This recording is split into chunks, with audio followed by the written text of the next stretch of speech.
Hi guys, and welcome to episode 19 of Beat to the Punch. I'm joined on the line tonight by Riku. Hi Killer, how's things Riku? Yeah, good mate. Been enjoying the football there. Champions League over the last few days. Yeah man, well Amazing. the English team's really flying the flag now, turning it round, becoming the comeback kings, really made the Champions League very interesting for everybody, even neutrals like myself. Yeah, exactly. I mean, we aren't flying the flag for boxing at the moment, so we might as well be good at something. And we've also got Brendan Galuli on the line. Brendan, how's things? Not too bad, Steve. Not too bad at all. Yeah, I know we're going to try and keep you away from your wife for at least the next hour and a half, But hopefully we can get through all the juicy stuff while you're still here. But just before we get started, I just wanted to get back to Riku. Riku, you had a fantastic article published on Boxing Social this week. Do you want to give the boys and girls a wee, brief preview of what it was you were writing your article about? Yeah. So I spoke to Angel Fernandez, Don Charles, and Gary Logan, and chatted to them about whether you need to be whether it helps being a pro boxer to become a trainer. Obviously, Angel Fernandez and Don Charles, both of them had amateur careers. Gary Logan was a Southern Area champion, and they just talked about whether it makes a difference. And if you look through the history of boxing, guys like Costamato, Eddie Foch, and others, they've never boxed as pros. And I think they sort of unanimously agreed that being a good teacher doesn't necessarily mean that you have to be a good boxer. And yeah, it was quite interesting getting their views and actually looking a bit at the history of boxing and seeing how that's happened. And what you can see is that, obviously some fighters prefer to be trained by a guy that has a, good pro career, but as Don Charles put it, being hit in the head throughout your career doesn't necessarily mean that you're able to teach fighters how to defend themselves and how to throw punches.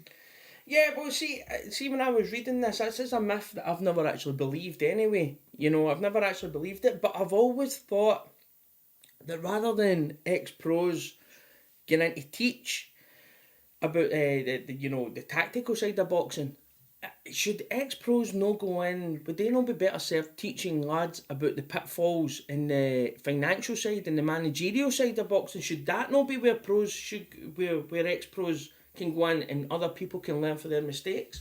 That's what I was thinking when I was reading it. Yeah, possibly. I mean, it's funny because if you think about like guys here like Steve Goodwin, who's got a background being a financial advisor, and a lot of the guys that do that, they're lawyers, so they understand contracts. A lot of these ex-pros, what they would have done is they would have been advised by guys that have seen tons of contracts. So as a pro, if you're well managed, you're not necessarily the best teacher in terms of what the pitfalls are. But if you're poorly managed, then people won't necessarily, they'll take your advice, but you're not necessarily the guy that has the best track record of getting the best deals and, signing the right type of contracts. And I think the other thing is, on the trainer point is, some of these guys, so I spend Monday in Angel Fernandez's, Jermaine Sutton, Isaac Chamberlain, and there was Jordan Reynolds and Sandy Ryan, who are Team GB members. And Angel's probably 32 or stuff, and he's been training fighters for the last 5 years. So he already had 5 or 6 years of training fighters. When somebody retires from their career, they'll need to put that 5 or 6 years of work in there that he has already done. And I guess the same goes for managerial thing is, if you want to be managing fighters, you need to be clued up on the legal side and, everything else pretty early on. It's quite late to start doing it in your mid-30s and then doing your apprenticeship for 10 years before you can actually manage anyone. Yeah, yeah, definitely. But I've always thought that, the Matthew Macklin when he was with MTK or, Yeah, that kind of idea, like being an advisor.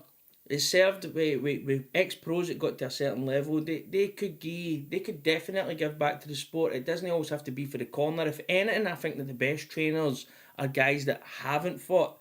These are guys that can break things down tactically, and that's just my personal feeling. That I'm basing that fucking probably on nothing. But I always find that the yeah. best Maybe the next trainers. thing I might look at is something like advisors, whether it's worthy to be an advisor as an ex-pro. And, Well, that's what I was going to say. That would be a fantastic follow-up piece. It would be a fantastic follow-up piece, you know, to get to that side now. Because as I said, I mean, when I read the headline, I was like, well, I've never believed that. So, but I loved the article. It was wrote great. And you know what? See, being able to talk to you on the pod, I can actually hear your voice as if you're reading it to me, you know. So, in this proper English accent, you know. It's, you know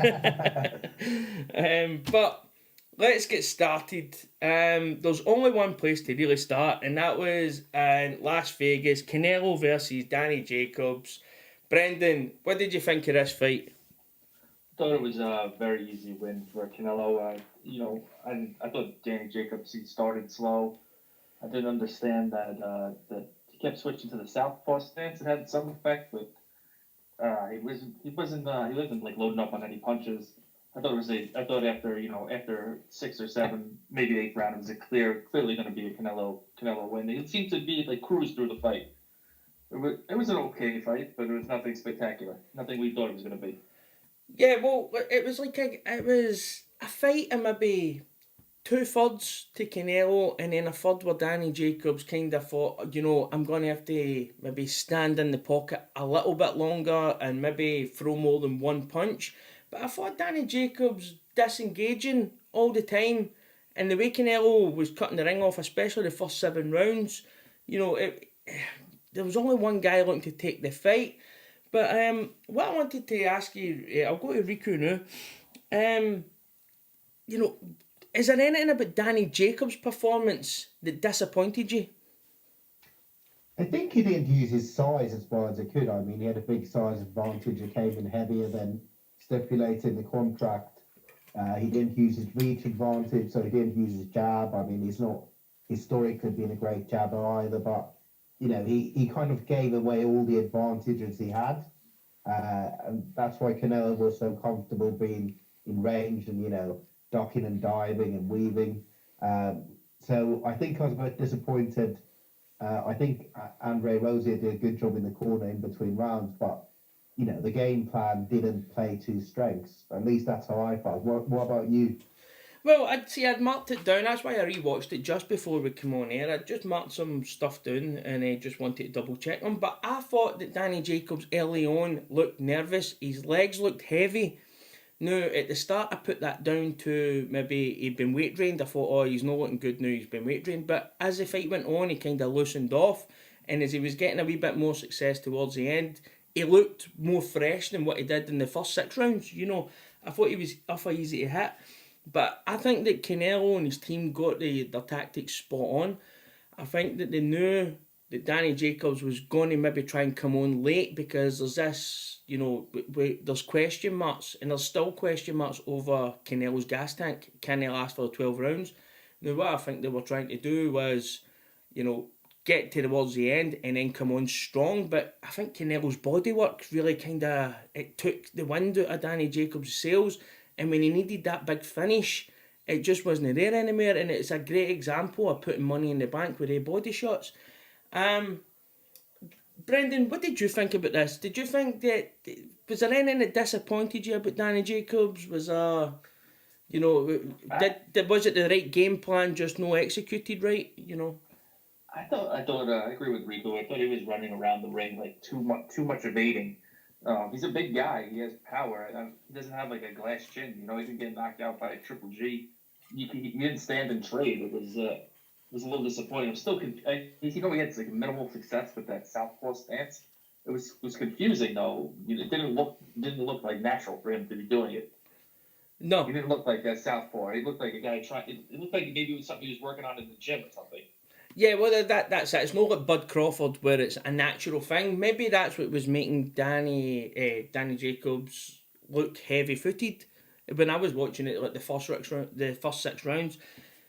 Maybe that was just why he was looking slow, because he's more concentrating and switching, and he's not a natural switch hitter. Danny Jacobs is no known to be a switch hitter. Well, not to me anyway. But and he wasn't using if you're going to do that and he says he's got a strong right hand, you should be hammering that jab home, and he definitely was, especially if you're using your power right hand, and he definitely wasn't doing that whatsoever. Do we think that how strong Canelo was in the first 7 rounds? I mean, I had Canelo up 7-0. You know, after 7 rounds, you know, the fight was won on the cards. You know, Jacobs needed the knockout after that. But after the first 7 rounds, do we think that Jacobs had maybe, I don't know, underestimated Canelo, or maybe felt his power, or, you know, just kind of like, because it seemed as if he was always willing to go backwards. He was never willing to meet Canelo in there, and it was quite surprising, you know. It wasn't until very later on, when Canelo looked to be a wee bit more tiring, that before Danny Jacobs started trying to exert himself in the fight, and by then he'd already lost it on the cards, and Canelo's got an iron chin. You know, that's how it looked to me. I don't know how it looked to you guys. I think Canelo's one of those guys that until you get in the ring with him, you don't realise how good he is.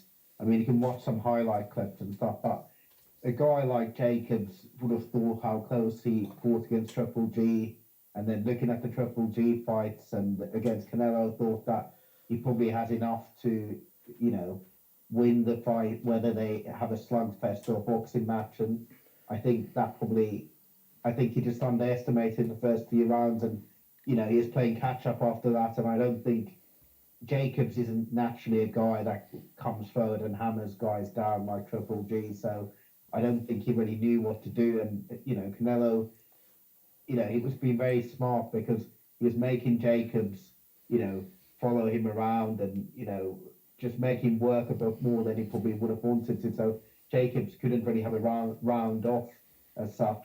And when Canelo was having rounds off, even then he was just doing enough to, you know, make the judges consider whether Jacobs had won the rounds or not. Yeah. Yeah, I'll definitely agree with that, because every time Jacobs had a wee flurry, Canelo would use his accuracy, you know, to just land these shots that you remember, rather than Danny Jacobs. He seemed to do a lot of shoe shining, as it's called in the sport, a lot of pity patting, you know, no meaningful shots, and you know, it just seems as if Canelo was taking it in his stride. But I wanted to ask you, I'll go with Brendan with this. That first, I would say the first 7 rounds, just how good the defensive performance was that for Canelo Alvarez? I was very impressed with him. I thought he fought a great fight all around. He uses the distance, even though he's a smaller guy. He like establishes a distance for himself. His head movement is great. I thought he fought brilliantly, and especially very tactfully, very well. It wasn't a blow you out of the water performance. It wasn't super exciting or anything, but it was very, you know, you could see his quality. You could see how good he is. And just staying with you, Brendan, I mean, I've read an article this week. It was blaming, you know, if you'd have read this article, you would have thought that Danny Jacobs was a non-show. You know, you'd have thought that Danny Jacobs went in there and just fell flat on his arse. That wasn't the case. And in this article, they were blaming the weight clause that Canelo had in it, that Danny Jacobs even missed anyway. But do you think that Jacobs was weight drained in there? I do. I definitely do. I think it's time for super middleweight for him. I know for the Triple G fight, they supposedly he was up to like 179, 180 on the next day. This one, I guess he missed the 170 by like 3 pounds, and he had to pay like $250,000 a pound. But he looked a little sluggish. He didn't use his weight to his advantage at all, though. You know, if you're gonna run around backwards, wouldn't you want to be a little lighter than a heavy guy? Yeah, I'm not sure. What do you guys think? Well, you know, the first 6 rounds, I definitely thought Jacobs was weight drained. You know, I thought to myself, I was like, he's looking heavy, he looks sluggish, he's punching in like single shots, you know, he's just popping out, he's not looking to double up on anything, and Canelo was just eating him up. But I started changing my mind towards the end of the 8th round, getting into the 9th round, when Jacobs looked as if he was relaxing and he was boxing much better. And I don't know if that was just because Canelo was gassing or what, but it seemed as that, and you know, if we're going to go with the way that we usually think that people are weight drained, they fade as the fight goes on. They don't get stronger towards the end of a fight, they fade, you know. And that's how I thought Jacobs looked stronger the last 4 rounds than he did in the first 4 rounds. He looked light. He looked better on his feet. He looked as if he had more zip in his punches, and so I think it's one of them things where Canelo haters can hold it up and say, look, this is why we hate Canelo. This is another thing. This is what he does. He's another Floyd. But, I think I wouldn't have put too much stock in that. I think Danny Jacobs could go in there tomorrow and probably beat Charlo. I think he could probably go back in and give Triple G another good 12 rounds. I'm not putting too much stock in this. I don't know about you, Riku. Don't know. I think maybe Jacobs's legs have gone because in that Canelo fight, sorry, not Canelo fight, in the Triple G fight where he was, heavy as well, he was moving around the ring well. But we saw none of that over this weekend. And maybe it is, with his illness and everything else, maybe, his body just isn't what it was 24 months ago. And maybe he's just a bit, that bit slower and stuff. But I do agree, yeah, he'd give a good fight against Charlo or, Triple G, who's not the same force that he was before. So I wouldn't mind seeing him against another top opponent, but I'm not convinced that he'll ever be the same fighter that we saw that night against Triple G. Yeah, I definitely think that you're right. It could be over the hill and on the decline now, but, I still think that Danny Jacobs, the size of the guy, he's still a top competitor at middleweight. And, don't get me wrong, if he moves out to super middleweight, then we might even see a better Danny Jacobs because, that guy is massive for a middleweight. I agree. He's getting older too. He's 30. I think he's 32. I think he is. Yeah, I think he's 32. Yeah, he's 32, and maybe it's time to move up a division. He kills himself to make the weight. It's obvious. Yeah, and we say that a hard fight, maybe takes fucking years off your career, but surely to God, like chemotherapy and stuff like that. I would say when it comes to the professional athletes, that's maybe going to take a toll, like doing like 3, 4, 5, fucking 10% of what you were, you know what I mean by that, if a hard fight can take it out you, what's chemotherapy, which is pure poison, going to do to you, so maybe it's like we're seeing the effects of that. Danny Jacobs maybe getting off the cliff a bit faster now. Yeah. But I done a questions here for you. I just wanted to, I'd signalled this up, but I wrote this down separately in a bit of paper, but it was just, come back to Canelo. I find the guy outstanding to watch, and it's the way he disguises his shots. This is what I'm singling it down to. I know he's looking fantastic just now in defence, but the way Canelo disguises his shots is unbelievable. For the jab position, he can literally hit you with any shot. He can switch it down into an uppercut. He can look as if he's going to swing a left hook to the head and go straight to your body. It's remarkable, and it's like watching the guy it's like watching poetry in motion. I am a Canelo fanboy. I love that, but I think I think this guy, since the first Triple G fight to now, has did nothing but progress up the way. He's getting better every time we see him. Riku, you've just said it's the same, so, but like, you run with it. What are you seeing? Is it just me being this fucking... No, I agree. I remember watching that Mayweather fight and he was more or less embarrassed in the ring and how he's improved defensively since then. And the thing that most impresses me about him is that he doesn't waste anything. When he throws shots, even if they don't land necessarily, they'll hit you in the arms or, they'll be feinting or doing something. So he doesn't really, everything he picks, he's got a reason for picking it. So he's not throwing shots just to, keep the opponent at bay. He can do that by feinting or, doing other stuff. Whereas, you don't see that often in boxing when you're watching somebody say, this is more or less a perfect way for somebody to box. If you're going to show a kid how to box, you show them a tape of Canelo, more or less. Yeah, well, that's it. And I think when he was tiring towards the end of the fight, we seen that more coming in, that thing that you're talking about. He doesn't waste a shot. He doesn't waste energy. And I think we're now seeing him, after that first Triple G fight where he looked as if he gassed after 7 rounds and he was just kind of staying in the fight, you're now kind of seeing him. That's the last few fights. Well, the second Triple G fight and this fight. You've seen him as he's getting tired. He knows when to put his foot in the gas. He knows when to sit back. He knows when to move. But, Brendan, with Canelo's vulnerabilities, as we've seen, he started getting caught. He got caught with a great shot for Jacobs in the 9th round, and he just kind of kept on walking right through it.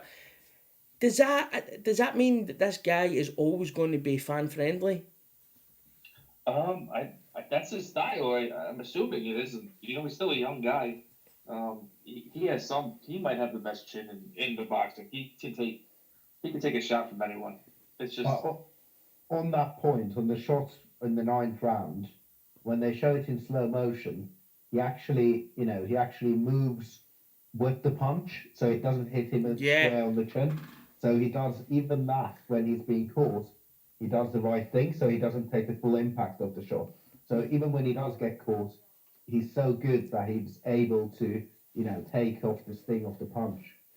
Yeah, and I mean, this is turning into a bit of let's fucking suck Canelo off kind of show at the start, But I mean, I thought it was a great, especially that first 7 rounds. It was a masterclass in boxing. The last, Danny Jacobs did come into it. The last, towards the end of the fight, I thought Danny Jacobs he regained a bit of respect. But this is a question for Nathan Dowie, and I'm going to start it with Brendan. Just where does Canelo Alvarez rank in your pound for pound rankings? And he's also asked you to name your top 5. Well, my top 5 is going to be a little different than the old box rec one with Jeff Warren at 25. But, I like Terrence Crawford at number 1, Canelo number 2, Lomachenko number 3. I don't really do pound for pound, so I'm not really sure who to put after that. But I think those are clearly the 3 best guys. I mean, I'd throw maybe Golovkin in there, and maybe I need Usyk to get I need him to get a bigger win at heavyweight for me to move him into a top 5. Yeah. I gotta put the monster in there too. Yeah, well, he would be in my top 10, the monster, but I think it's one of them ones where, when it comes to Inoue, he's still waiting for the signature. That massive, that blowout win that some guys maybe never get. I think that's the kind of thing that we're seeing with Lomachenko now, and we'll talk about that later on. But we'll go with you, Riku, next. Your top 5 pound for pound, and is Canelo in it? Well, I think I have to put Canelo as number 1 because of the number of former world champions he's beaten, and good fighters like Cotto and everybody else. And I'll probably go Terence Crawford, his unified division. I'll probably go Lomachenko next. Probably have to go Usyk fourth, just because it's unified division, a very tough one. And then it just gets really hard. There's just so many good fighters at number 5 spots. Now, me and you are fucking right neck and neck, So if you pull off this number 5, you've won the bingo. It's a full house. Yeah, I don't really know who to put as number 5, so I'll go for the same one as you then. So obviously I'm the same as you. We've got Canelo number 1, but the issue I have got with putting Canelo number 1 is the drug accusations, and I believe them. I think that he was doping. He was doing it because I think that he was doping. He was doping because he knew that Triple G won the first fight, and he was trying to gain an advantage for the second fight. Don't get me wrong, when that second fight finally came round, I thought Canelo boxed beautifully and he won that fight. I don't care what, I know the Triple G extremists say, didn't he? But he fucking did. He won that fight. He boxed beautifully. Yeah, the nicer work came for him. So I'm just going to, for just basing it purely on boxing, none of the politics and the scandal that comes with it. I'm going to go Canelo, and then I'm going Bud Crawford. Right, my 2 favourite fighters. Fucking love them. And then Loma and Usyk. And as number 5, I'm going with Estrada. Because I find that every time I watch Estrada, I love him. I love, even when he gets beat, his shot selection, he's action-packed. And then, he could be cruising to a victory like he was against Rungsvisai. and then just he's happily will go into a battle. You know, I've got to love that. And if you'd have asked me this time last year, I'd have said So Rungvisai was number 5. You I would know, have gone for Mikey Garcia at that point.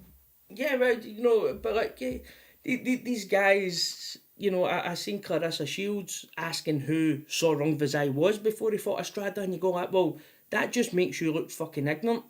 You know, that guy, what he'd beat Chocolatito. I mean, the first time I don't think he did beat him.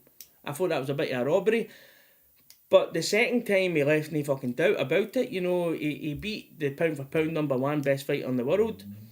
You know, and then after that beating Estrada. So, you know, but like, so as how I'd have Estrada up there. That Rungvisai win can't be underestimated.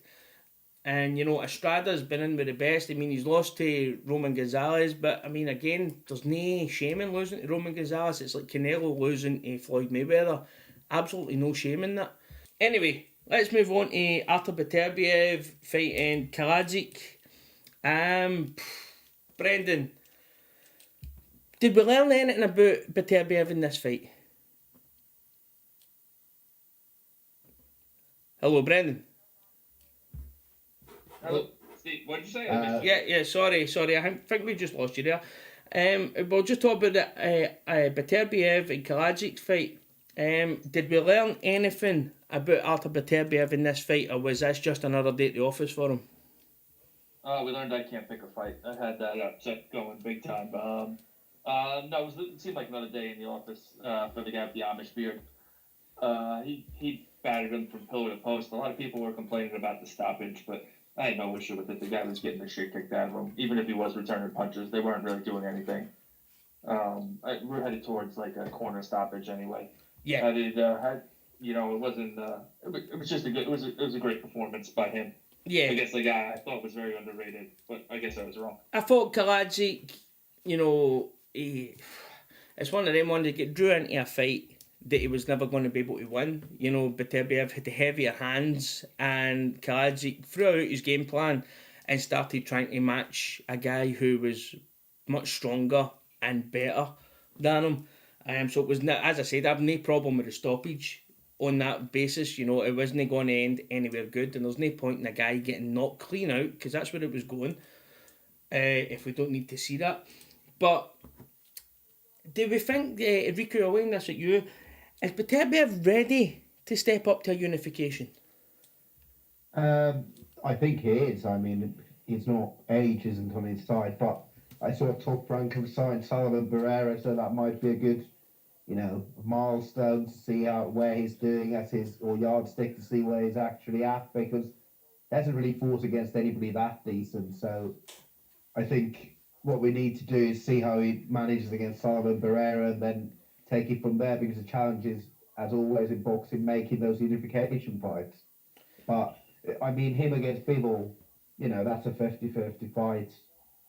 Him against, you know, Kavonstik, that's another 50-50 fight. It's a great division, but, you know, these guys, are they ever going to fight against each other? That's something that remains to be seen.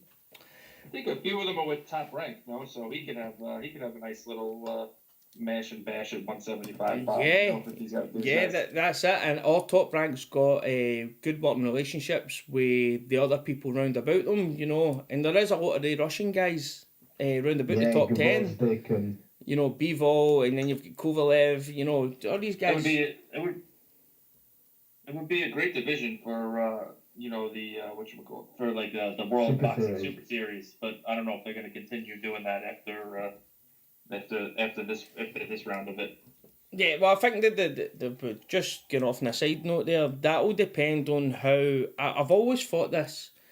It's going to depend on Sky Sports. I think. Yeah, exactly. It's always going to depend on good pay-per-view numbers. And with Eddie Hearn's attention kind of drew to the US, and with UK stable being quite weak, that might be the perfect time for the Sky Sports to maybe, you know, want to partner in on that. And I think if they get a deal, a big major promoter, a big major platform like Sky, or if it was to go to America, like fucking Showtime, you know, if they need somebody to just pick us up and like put a bit of money behind it. But let's get back to the actual fight.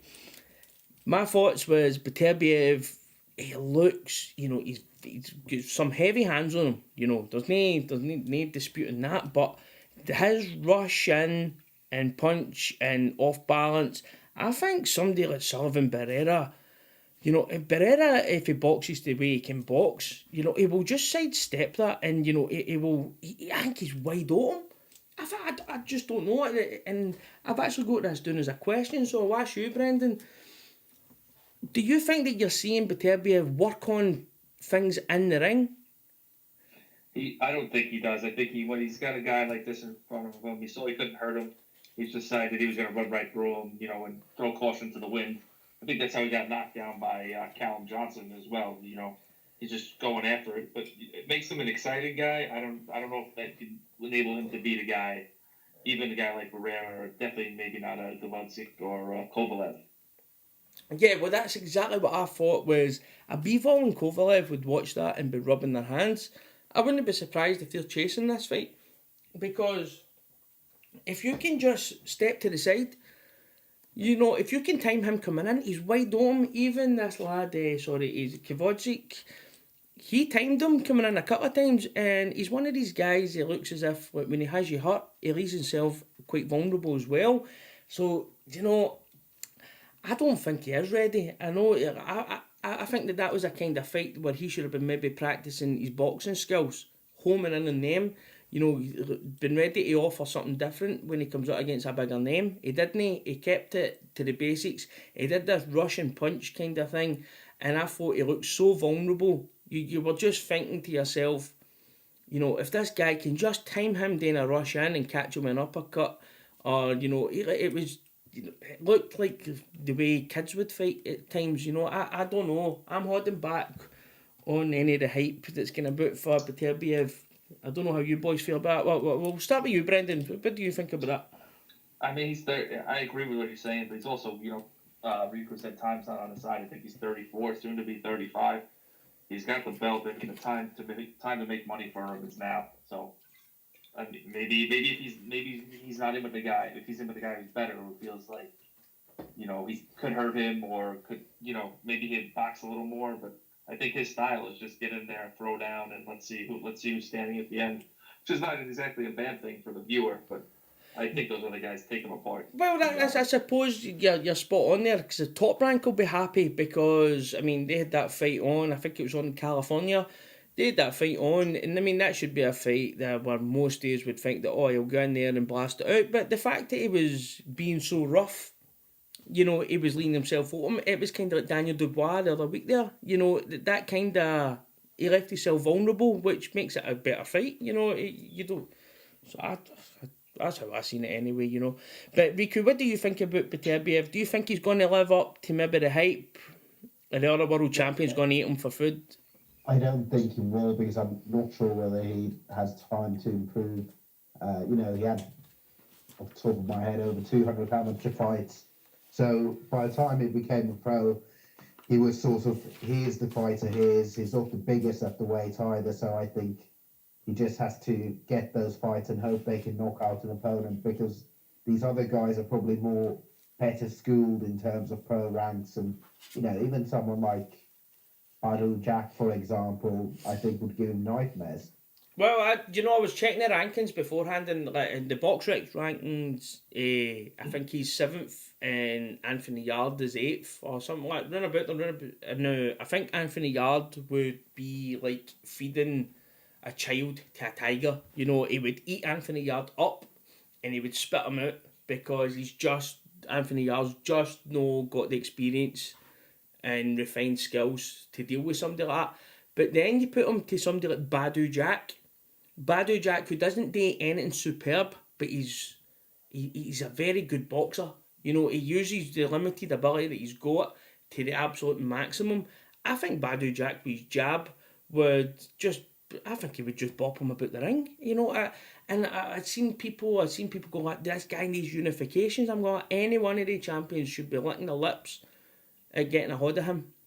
If they're that good at boxing, I think Kovalev would fucking wipe the floor with him. Even this aged, depleted version of Kovalev, I think Kovalev would just box his head off. Or even Alvarez. Well, that's what I'm saying. Elder Alvarez, I think if don't get me wrong, on his last performance, I'm no hanging my hat on him again. But if he boxes the way that we know he can box, I think they would take him out, no problem. Yeah, I mean, none of these guys are young. You know, Kovalev, Badu Jack, Alvarez, you know, Beterbiev. None of these are young guys, so you might as well just put them against each other and see who's the last man standing. Yeah, and see, the thing is, a lot of them are all Russian or for that Eastern Bloc, so these fights could be fucking massive back there in their homeland. You know, like, I don't know, I don't understand why they're not trying to go for that Eastern Bloc theme. You know. Anyway, let's move on to the news. And let's just start off with the negative shitty news first. And it's Adrian Broner being back on Twitter, that's a negative one for everyone. Oh, God. Well, do you know what? I tried to text you earlier on, Riku, and I went to write something, and I was ending bro, and my spell check on my iPhone changed it to Broner. And just lucky I caught it before I sent it. I was like, he'll think that I'm calling him some sort of arsehole here, you know. But just lucky I caught that one. Billions as well. That's what I'm about billions. But he's about bail money. That's all he's about. Oh yeah, that's what I said. Or what's it they call in America? Is it alimony when you pay child support? Yeah, no, it's child support. Oh, is it just child? The alimony is what you got to pay your ex-wife. No, right. But anyway, he's got to be paying out a few bob for that. But let's get back to the news. It's Usyk Takam is off now. This kind of sums up the year we're having for the heavyweight division, doesn't it? We'll go with Riku this time. Yeah, I mean, it's a shame, but I think it's a torn bicep, isn't it? It's pretty bad what Usyk has. I think there's talk about Matchroom possibly moving the card to Las Vegas, having Devin Haney headlining, having Hunter on the card, having Takam as well on the card. So, you know, it's not ideal, but I mean, I don't think we've had a domino effect because of that, because now what we've seen is, you know, the WBO, I think they're going to elevate Dillian Whyte to be the mandatory challenger for Joshua towards the end of the year, from my understanding. Well, I think we'll move on to something with Dillian Whyte later on, and it's with the WBC ordering him and Fury. Right, but we'll stick with this now. As my understanding is, the fact that the Usyk is the WBO champion at cruiserweight, does it not mean that it's up to him when he wants to be instated? When he's moving up, can he just say like that's me, I'm ready to move up, I want to be installed as mandatory? The same kind of way that Bud Crawford did. I'm pretty sure that's how sorry, Rico, go ahead. No, yeah, I was just to say, I think so, that's how it works, but because he's injured, they've elevated Whyte to be the mandatory, which means that, you know, what if a mandatory is called before Usyk can come back into the ring, it means that Whyte will be the mandatory challenger. But also, just staying on this is a kind of side note, but even if Dillian Whyte is called as mandatory, can Usyk, if he then kind of him is his right to become mandatory, does that not supersede Dillian Whyte being named as mandatory? Have to defend against Usyk, they next mandatory, if that makes sense. Right. Like, so if the WBO have to call one mandatory, it would have been Usyk this year, but then because he can't fight, then it's now Dillian Whyte, but the winner would then have to fight Usyk as the next mandatory. Yeah. So, you know, it's the WB, it's the alphabet organization. It's money talks, you know, so they can make whatever they want really happen at the end of the day. Yeah. Exactly. Yeah, it's definitely, and then especially when you're talking about getting close to somebody like Anthony Joshua, you're talking about funny money here, you know, money that none of us can comprehend. But Brendan, we will go with you and we'll say, is a heavyweight division no hindrance to boxing? You know, anybody that's going to be interested in Anthony Joshua, Tyson Fury and Deontay Wilder, they cannot be having a good year this year, can they? It's just the you know, I used to blame Hearn and Joshua, and now I just want to blame everyone else. Well, the guys looking to make the big fights, but it's just I don't. Who the fuck is Fury even fighting? What's this guy's name? I've never heard of him. Schwartz, he's like, I think he's like the third best guy in Germany, so great standing. I don't understand what's going on. It's just, it was so hot in December after the Fury Wilder fight. Oh, we have an immediate rematch. Then you figure, oh, we'll get a unification after that. But no, we're going in reverse. We're going in reverse. We got a guy that got knocked out fighting Wilder next week, who has no chance at all. And then we got whoever the fuck Schwartz is, and we got fat short Andy Ruiz getting the shit kicked out of him a couple weeks later. Yeah, Andy Ruiz, who's actually like light heavyweight, you know. Yeah. But powered by Snickers. But just staying with you, Brendan. Is this are we putting too much pressure or too much expectation on Usyk's move to heavyweight? I'd like to see him in there with a real heavyweight, not you know what I mean? Someone who, and see how he fares.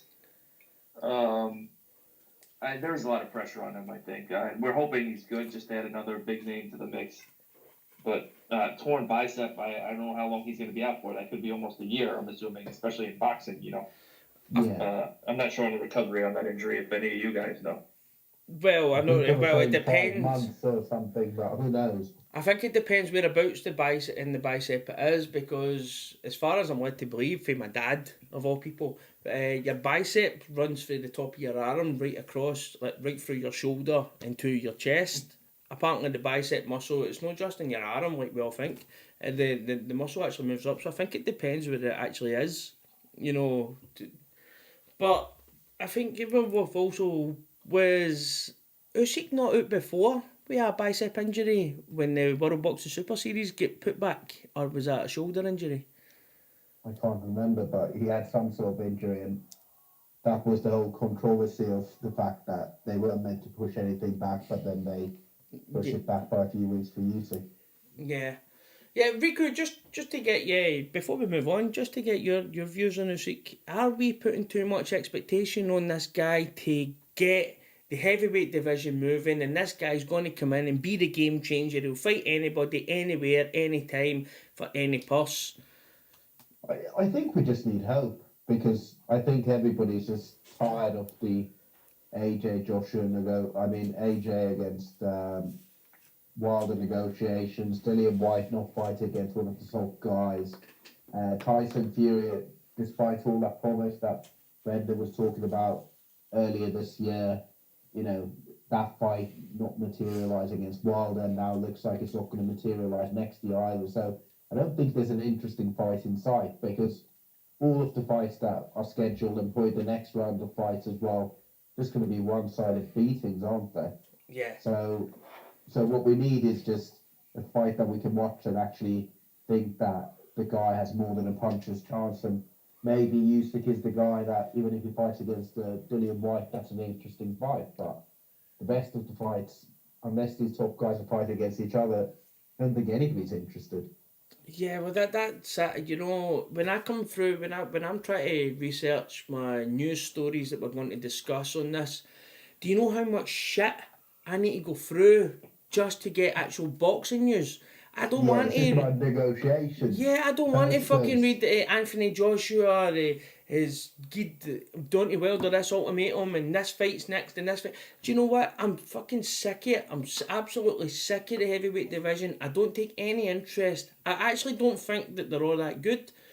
I like the top three. See the rest of them. I don't actually rate Dillian Whyte. I think, you know, if you Dillian Whyte at a catchweight against a decent cruiser like Marius Bradis, he would be outskilled. You know, I'm not a great fan of the heavyweight division. There's a good three fighters. They're getting nightmares, right? And we know what level Chisora is at the moment. So, you know, it's time for the top three guys. I mean, who's there to watch in that division? I'm much happier taking nothing to do with it. I'm not interested And when finally we're going to get the big boys fighting each other, then I will tune in and I'll be as excited as anybody else. But see, in between, I don't click in any of the stories. I don't fucking watch any of the interviews that mention it.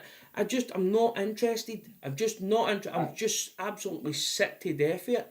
I agree with you, Steve. Like next week, I could very well. I'm looking at the tickets right now for Wilder Brazil fight.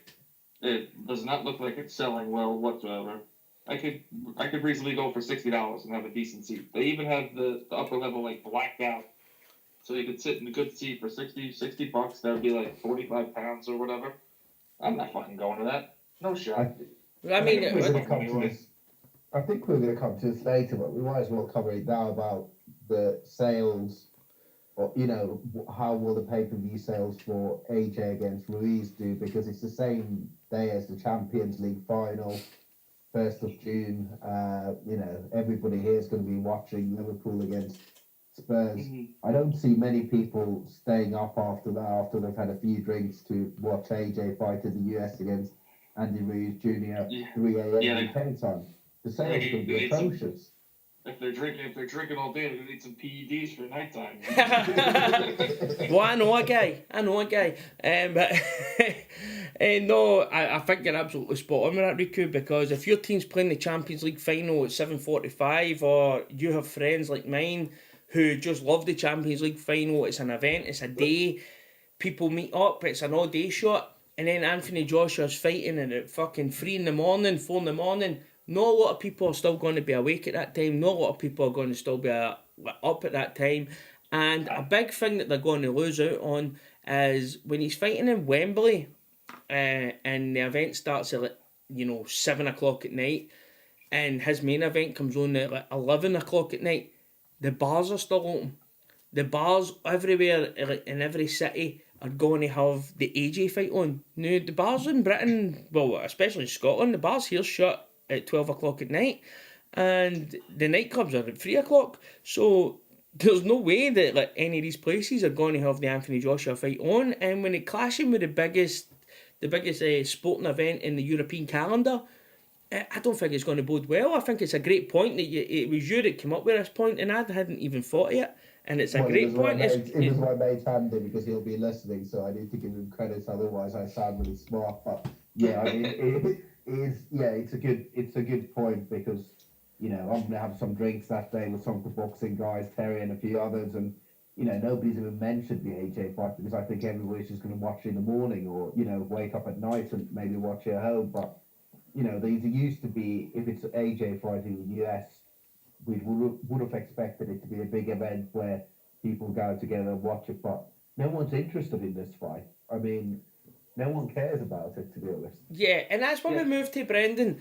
We need to go to Brendan now, because this fight isn't for us in the UK. This is something Sky's trying to hijack. Sky aren't putting money forward for this. They're only paying AJ's purse. It's the zone. And we've just heard that the rough figures for Canelo was 1.2 million people watched Canelo worldwide. Now, do we think that the people in the suits at the zone, are they going to make AJ comparable? Are they going to try and compare, what they're paying out for AJ and compared to what they're paying out for Canelo and what they get back in return?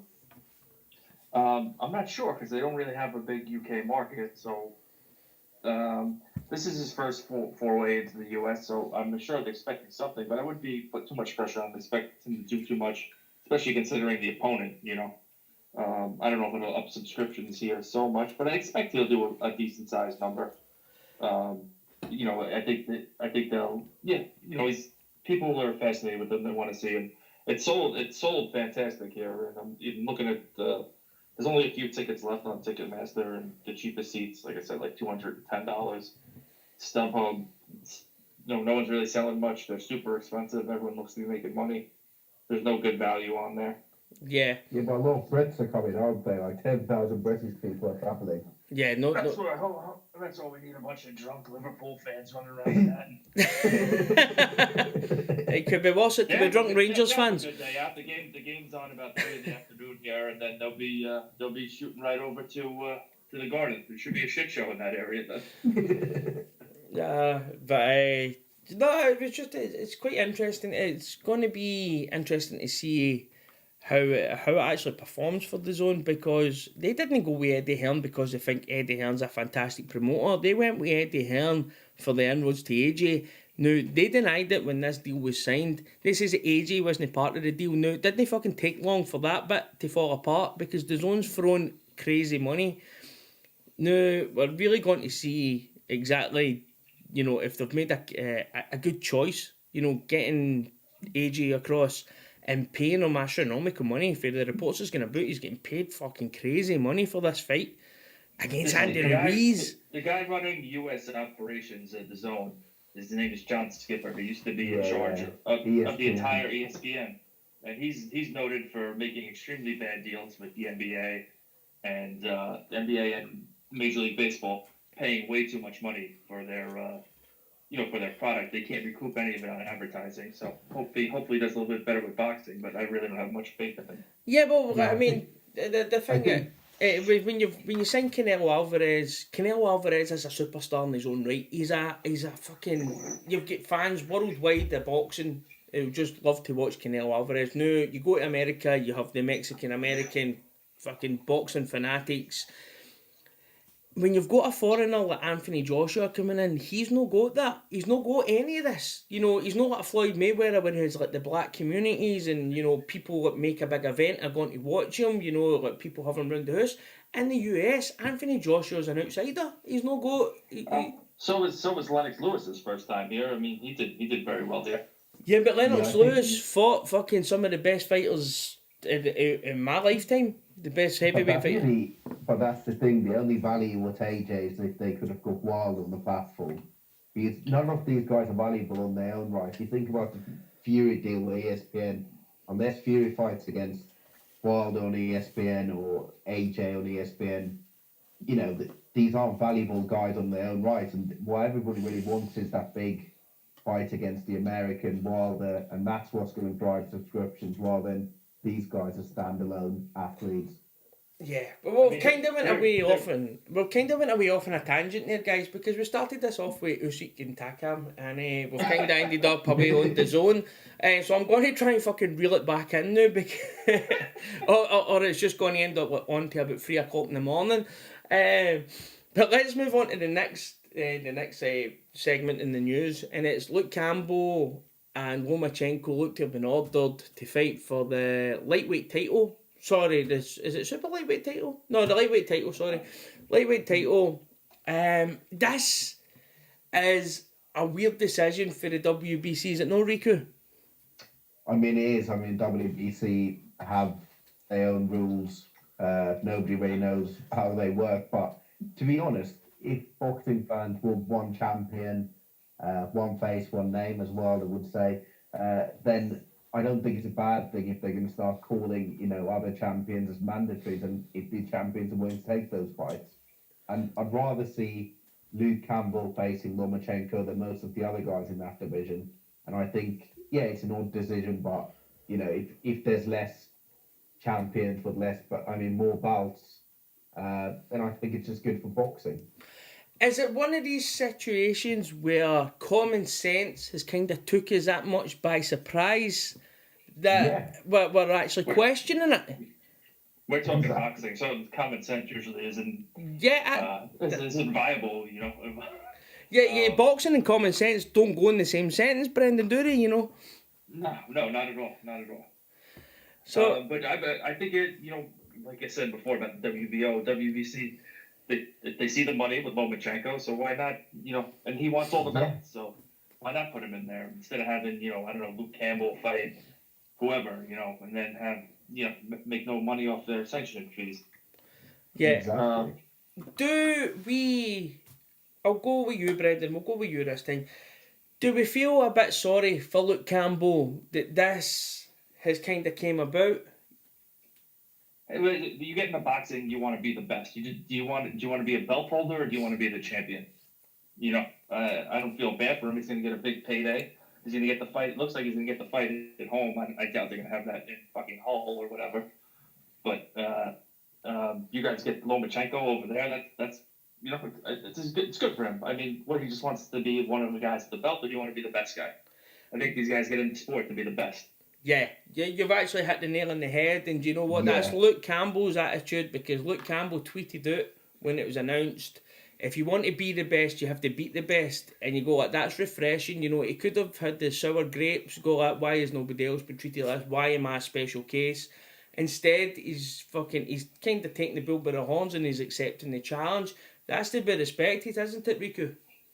Yeah, and I think I agree. And if anybody's going to be confident, it's going to be Luke Campbell, who's a fellow Olympic gold medalist. He's got the physical advantages, and he fought well against Linares in a close fight. So, I think he's going to be confident, and I think it's going to be an interesting fight. It's going to pose new problems for Lomachenko, and I think at least he'll give it a good go. He's not going to do Anthony Colon, but stand as a walking punching bag for a few rounds. So, I'll be glad to see it in the UK. It's a fight I'd be willing to travel over. I've never been to a fight over there. I'd like to see one. I was hoping to wait for maybe Taylor and Prograd to unify, but who knows where that'll be. So if they make that, and if the fight's cheap, maybe I'll see you guys there. Yeah, come here. Yeah, definitely. Me and you, Brendan, living in Riku's house. That's us. Yeah, We've got digs, Yeah, the missus is upstairs, so I'll tell her I'll wake her up after. Just to finish, well, I've got two more questions to ask on this. Is this a dig from the WBC back at Eddie Hearn, because they two just don't seem to be able to strike up a relationship? And I'm going for that in the way that usually the WBC, if you hold another world title or you hold another title, you cannot be ranked in their system, but yet the WBC have ordered that the WBO champion fights, Luke Campbell for the WBC belt. It seems a bit, we'll bend the rules to suit whatever we want now, and it seems like they stick a finger up at Eddie Hearn that stops your fighter from getting a WBC belt. I mean, that's no surprise for me. You had the guy from the WBC walking around in Fight Week in Vegas wearing a fucking Canelo hat. So they do a lot. I don't know what's the old saying, WBC, we be crooks. Oh no, dude! Sorry, just to go back to the Canelo Jacobs fight, I felt so awkward when Mauricio Solomon goes to talk to Canelo before the fight, and he's like, he just seems like a fan, and he's sitting there giving him advice, and then you're expecting him to go and maybe talk to Danny Jacobs, who's fighting for his belt, and no, he just kind of like makes his way at the ring. He's like, well, we know the WBC's fucking loyalty lies there, Yeah, so you see exactly what's going on with them. They see the money. I guess they see Lomachenko's getting a huge push here. They just want to make money. So yeah, what better way? They're hoping that guy wins the belt, and I like that he's a traveling world champion. Used to mean something, but it's nice to see a guy who's willing to fight anywhere. Yeah, but I don't think Eddie Hearn can be too upset because he's already said it's going to be pay-per-view, so, he'll please Sky Sports. So, and Luke Campbell's never a pay-per-view star without Lomachenko. So why not? And I'm sure the rights here, Bob will win that fucking bid war and get it on ESPN, and then everyone's happy. Yeah, exactly. And just to finish up on this is where my thoughts when I first heard that this fight had been ordered. I like Luke Campbell, great fighter. He got beat and he went away and he's come back better for his defeat. I like fighters like that. I've always liked fighters like that learn from their losses. But does this say more about the problems Lomachenko faces? Because just who has Lomachenko got to fight now? I'm saying that Canelo Alvarez is pound for pound number one, because Canelo can go out and fight guys like Triple G. He can go and fight Danny Jacobs. He could go and fight a Charlo. Lomachenko, it just seems as if his options are so limited. I think 135 is the ceiling for him. He's a small guy, and I think maybe a guy with Luke Campbell's size and length would give him a serious problem, just based on that alone. Yeah, exactly. I can't see him having much success going a little bit higher. No. He's already came up from what did he come up from? 126, correct? Yeah, I'm talking about rather than moving up to fight like the bigger names. I'm talking about the lack of big names in the divisions that he's in. You know, unless it's like a Gervonta Davis or if we finally like with Teofimo Lopez. I know you like him. Do we really need these guys to come to the fore a lot quicker? You know, to be the bigger names for Lomachenko. I saw Well, that the challenge- Lopez. Go ahead, Rico. Sorry. No, I was just going to say the challenge with someone like Lopez is that why would Top Rank want to potentially sacrifice a future superstar for Lomachenko, you know, who probably isn't that much of a name in the US because he's not American or Latino. So, you know, the challenge that he has is, you know, Bob Arum has is how can we make as much money as possible off this guy? And one of the ways is that you send him to the UK where he gets good pay-per-view money and they get the TV rights relatively cheap as well. Yeah. I think Lomachenko does pretty well here. Bob started following that the thing that K2 did with Triple G. They fight him in New York. They fight him in LA. They move him back and forth. You know, he gets a lot of exposure. The lower weight divisions here don't always do so well, which is unfortunate because sometimes I think they're some of the best fights. Yeah, but let's move on. And this is big news in Britain, and it's Daniel Dubois is going to be fighting Nathan Gorman on July 13th at the O2. It's a great fight, Rico, isn't it? Yeah, it's a good fight. It's two prospects coming together relatively early, and I think it's like Frank Warren said, it reminds him of bit of James DeGale against George Groves early on in their career. And whoever wins that fight goes on to bigger and better things, maybe Joe Joyce, and whoever loses that fight, you know, rebuilds. And, you know, I think Dubois is probably the favourite for good reason. Yeah, I think that. What about you, Brendan? Do you know much about Dubois and Gorman over there? Do you hear a lot about them? I've seen Dubois a few times. Gorman, I don't know so much about. Someone one of the guys I follow on Twitter from over there, this guy Scott Law, he said he's Fury without the singing. I don't know how true that is. Well, Yeah, he's does a he have any traveller as pop or well. anything? He's a traveller as well. I guess that's why. No, I guess is he a puncher or? No, No, not he's really. just more a skilled technical boxer, with kind of. fast hands. Yeah, That but could be a problem for that could be a problem for Dubois. He seems a little knockout happy. yeah, well, based on both guys' last performances, I don't know. Well, you haven't seen them, Brendan. So I'll just give this to Riku. Based on both guys' last performances, who do you fancy as a favourite going into this? Never mind with the bookies. I think it's Dubois just because I think he'll catch Gorman at some point, and I think he has that power where you know he can hurt Gorman. They fought a lot of the same guys, but they've beaten them in different ways. I think Gorman's definitely a better technical boxer, but I just think in the heavyweight division he's going to get caught, and Dubois has the power where he can probably put him to sleep. Yeah, and I'll go back to you with this, Brendan, just to finish up on this one. This is kind of like a James DeGale, George Groves fight, isn't it? You know, a loss doesn't necessarily, it's not necessarily a bad thing if you lose. You know, it just means that like, maybe one will be fast tracked into bigger things, and the other one can go about his work and learn his trade.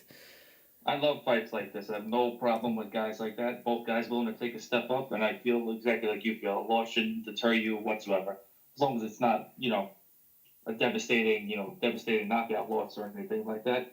You lose, you can only learn from your losses. So.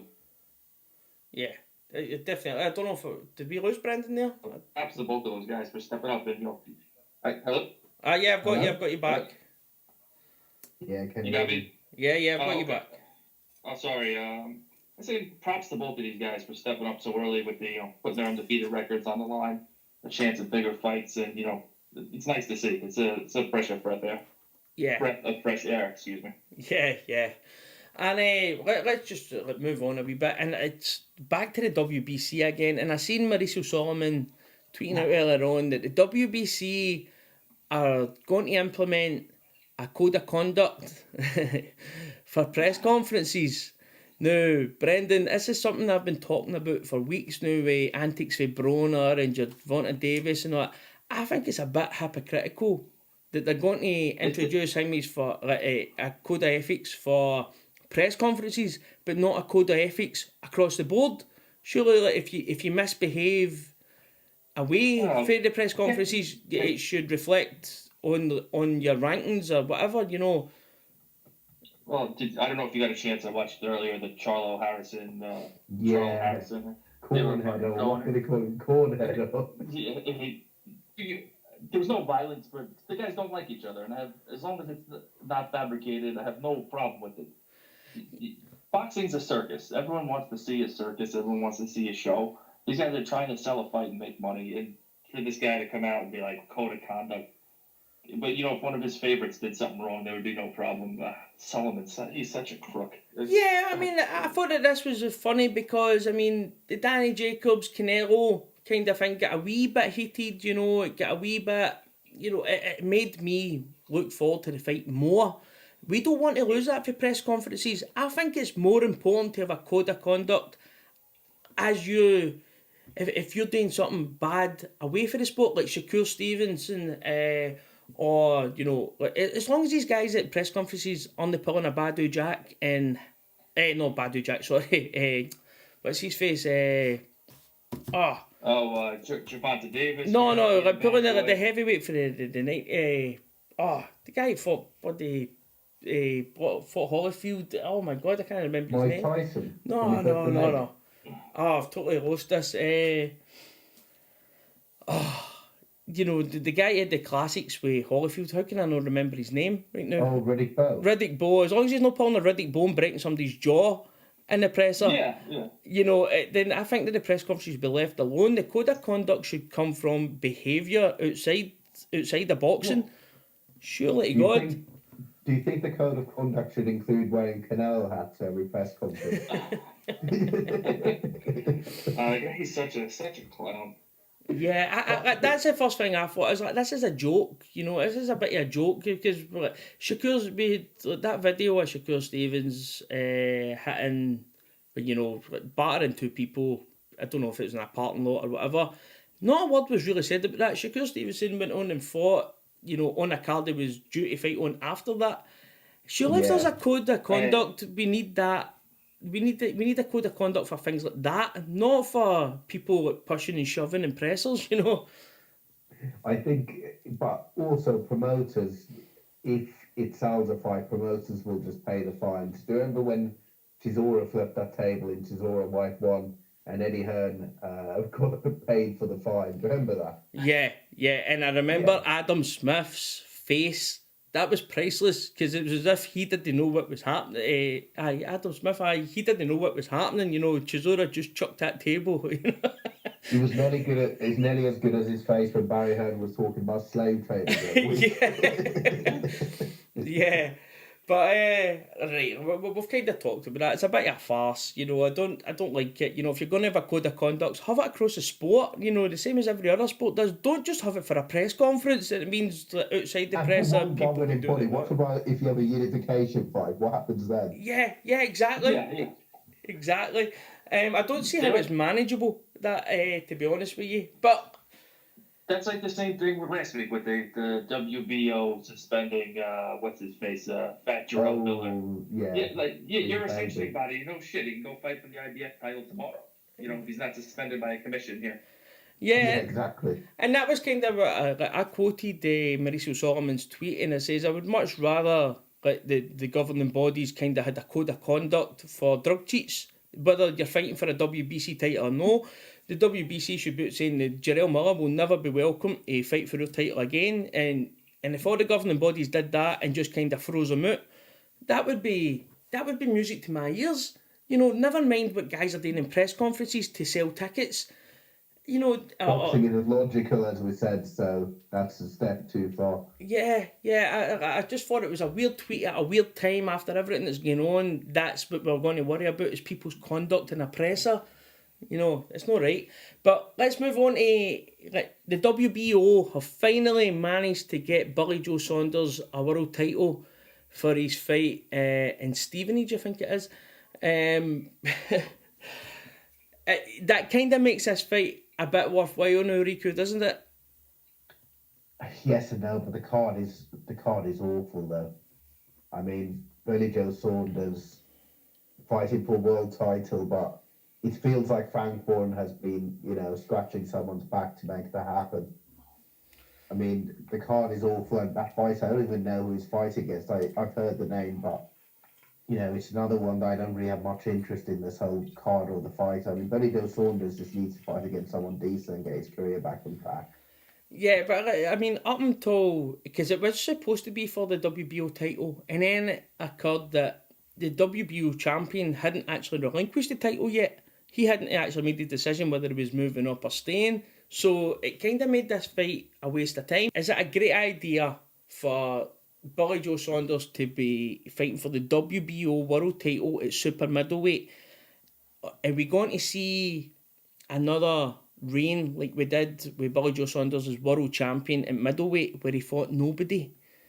We probably will. I mean, just looking through the WBO rankings, you've got Jesse Hart, Eric Bazinio, some Canadian, Rohan Murdoch, Zach Parker, Zach Dunn, guys that you haven't really heard much about. So I think it's just an easy route for him to have title defences in the UK. And I don't see him unifying with anybody. So he'll probably just have an easy ride until the end of his career. Is the fact that there's now a world title on the line, does that give us more consumer confidence, let's say, for people to buy tickets for this fight? The fact that there's now a world title there, is it in Frank Warren's best interests to not worry about ticket sales and just make sure this fight goes ahead?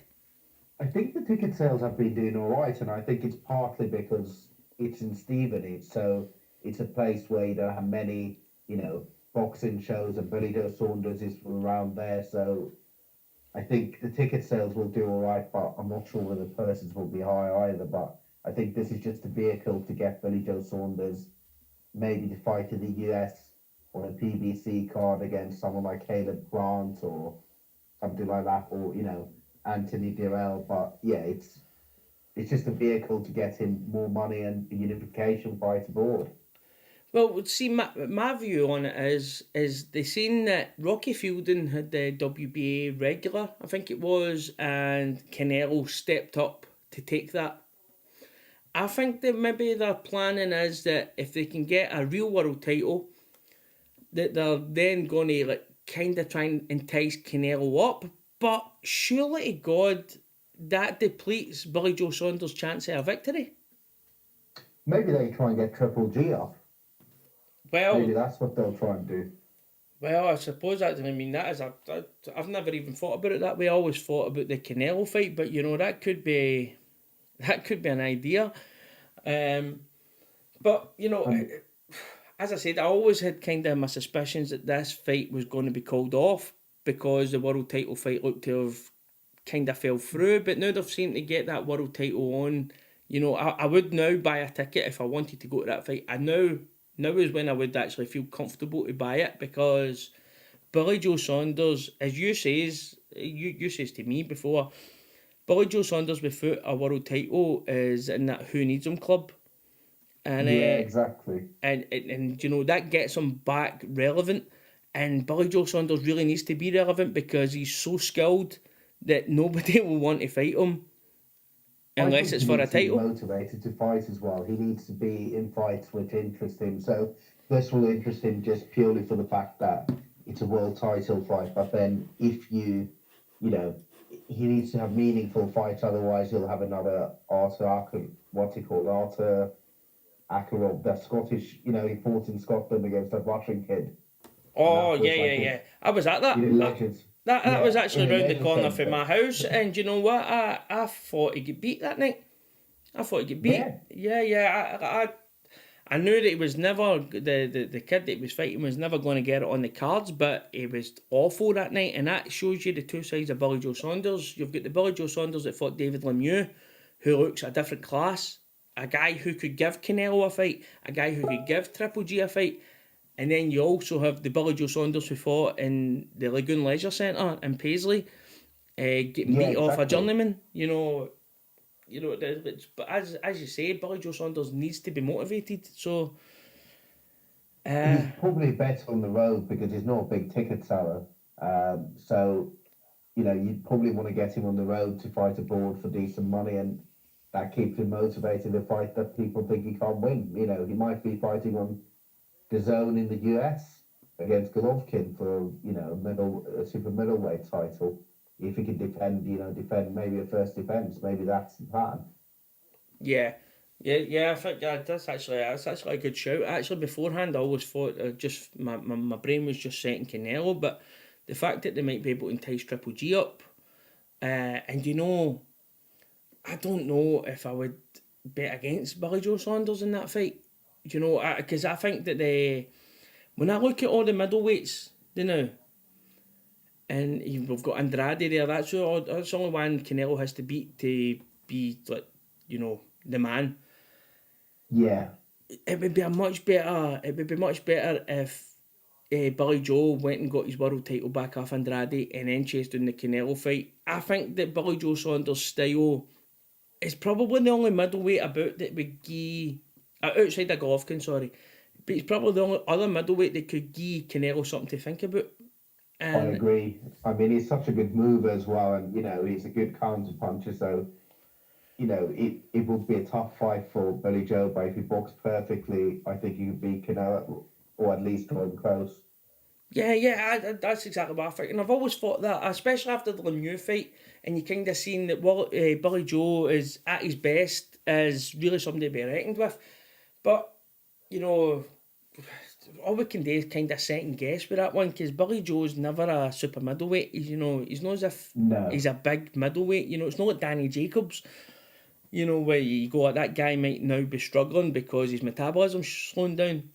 Billy Joe Saunders is a middleweight. Moving on to super middleweight, all he's doing then is kind of taking away from himself, because he's not a big puncher, and the guys up there are going to hit harder than middleweights. So, but I mean, it's good that we can actually say now that he's actually got something to fight for, because that fight was an absolute waste of time. It was. That's the best way. Yeah, and I'll still not watch it. I won't watch it, unless there's some crazy, massive upset. I'll probably not watch it, I'll be surprised if I do. I'll watch the highlights and that's about it. Yeah, unless I see something on Twitter telling me, recommending it, I'll think I'll get a buy, because it's so one-sided, But let's move on, and let's move on to just the discussion side. And it's something that throws up every close fight. Every close fight, we always get these shouts of robbery, and we always get these odd. And it's people are not open-minded enough to see other styles and how other people like fights. So I just wanted to know kind of how you score rounds and how you score fights, Riku.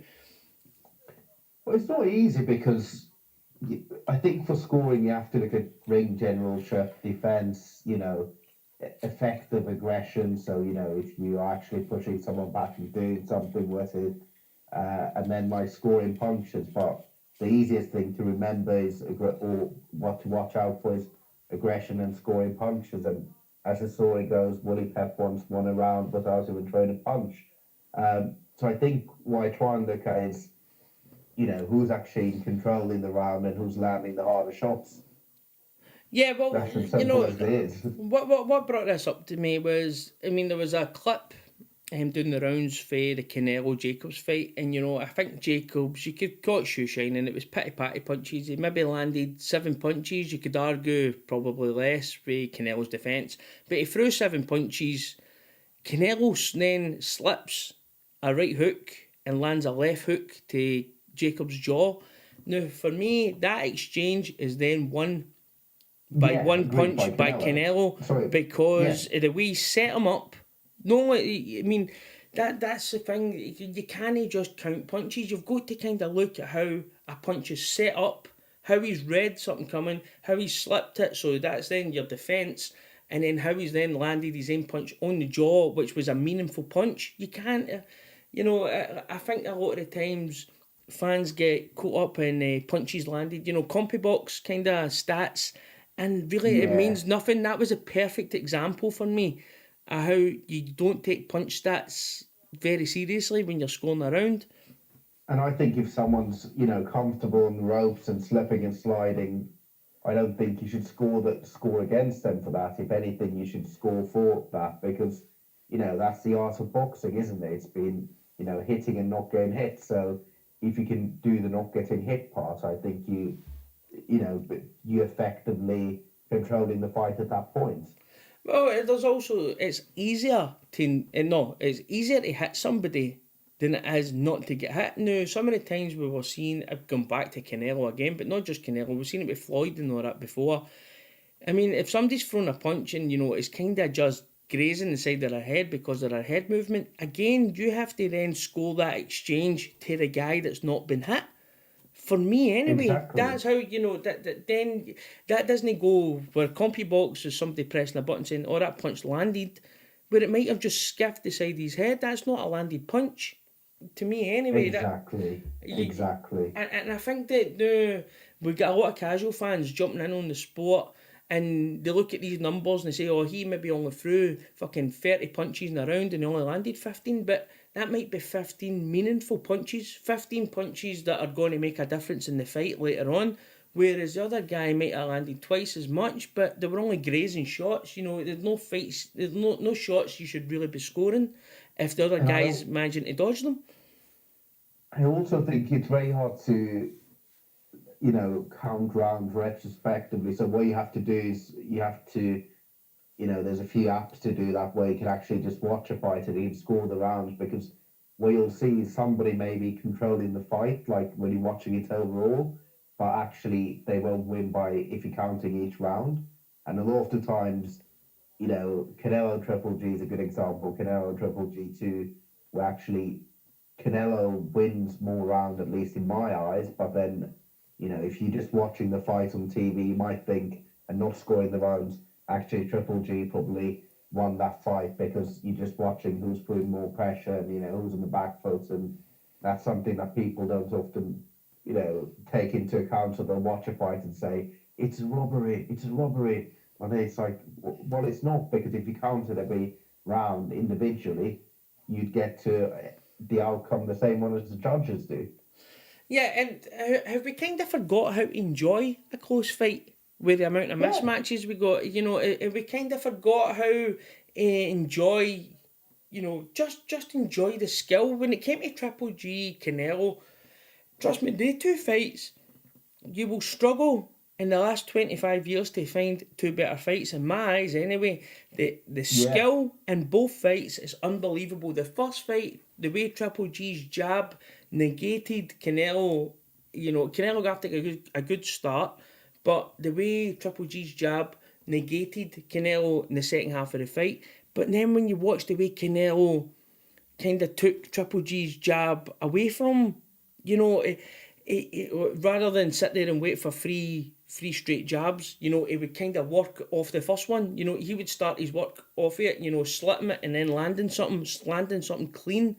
Which, again, a jab, you've got to class it, it's a low-scoring punch. If somebody sets up off that jab and lands a hook, then you've then got to score that to the guy who's done the most skillful bit of work, the cleaner work. To me, anyway, it seems easy, but I think a lot of the times this all gets lost with fans scoring rounds. Exactly. What do you think about 10-10 rounds? I don't agree with them. I think there should always be a winner in the round. Always. Yeah, same here. I think it's a bit of a cop-out, to be honest. Yeah, and there should always come to a winner in the round, especially because we do 12-round fights now.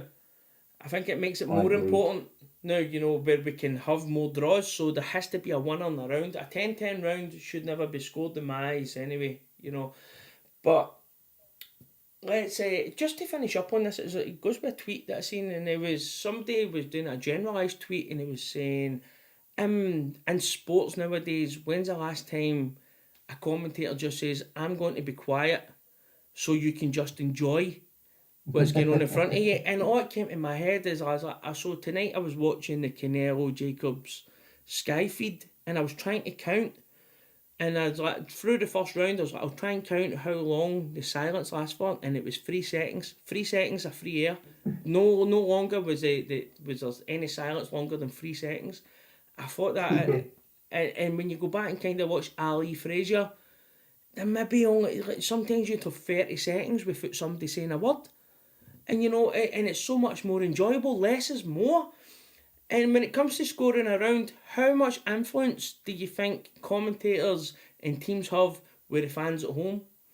Lots. I mean, when you watch Sky Card, sometimes when they're rooting for the home fighter, it's incredible how much they sway the commentary sways fans. And I just think, I just think it's wrong that you have these Sky trainers commentating and, these Sky, matchroom guys that train other matchroom guys commentating. What you need is impartial commentators, people that aren't involved with either team, like Ronald McIntosh. I mean, I don't think he's the best commentator, but whatever he says, if he criticises a British fighter, somebody's not going to call him up in the Matchroom HQ at the Matchroom sort of barbecue and call him up for that. And that's where you need more just guys that are impartially commentating. Yeah, I mean, I wouldn't even be that bothered with Roughton and the Partisan commentating if they would just fucking be quiet. Just be quiet. And I don't think, see, if you're just a new boxing fan, I don't think you would notice it because that will be boxing to you. But if you go back and watch classic fights, go back to the 70s and watch some classics, the silence is golden in between. You can just, all the commentators there to do is to add. See, when something good happens, he'll kind of emphasise, oh, did you see the way he slipped that and landed that to the body? They're not just talking pure shite and in between good things that's happening in the fight. It's like, I don't know, it's just, if you go and watch older fights and then watch them now, I think it becomes more irritating. And a lot of the fights now, because I watch them catch up, I don't sit up anymore. I'll just watch them either on the Daily Motion or on YouTube. And I just usually hit mute. That's how bad it is now. It irritates me that much. Yeah, I'm not as much of a hipster as you are. That I hate beef, but I do. The difference is when you watch US commentary, the same fights, let's say Canelo Jacobs, and Sky commentary, and it's completely different what they're seeing and what they're emphasising. And also this thing about commentary when you're trying to shoehorn your own fighters into the commentary and talking about, Sky talking about matchroom fighters, for example, and all this stuff. That kind of nonsense irritates me the most. Yeah, I mean, just to go back again, Canelo Jacobs, I watched the Sky feed before we came on, and I usually mute the commentary, but I didn't this time. And Dave Caldwell was, good to be fair to Dave Caldwell, he was calling it right. When Carol Froch was saying he's fucking stupid shit, Dave Caldwell was saying, no, that's not what's happening. But even Dave Caldwell only had one round in that fight. I couldn't understand that. Carl Froch had a draw. Had that fight a draw. I don't understand how you could have that fight a draw. I was like, really, after 8 rounds, you could maybe argue that Jacobs had the first round. Maybe. But after 8 rounds, it was like, you really had to have... I thought it was 7-0 anyway, getting into the 8th. 7-0 to Canelo.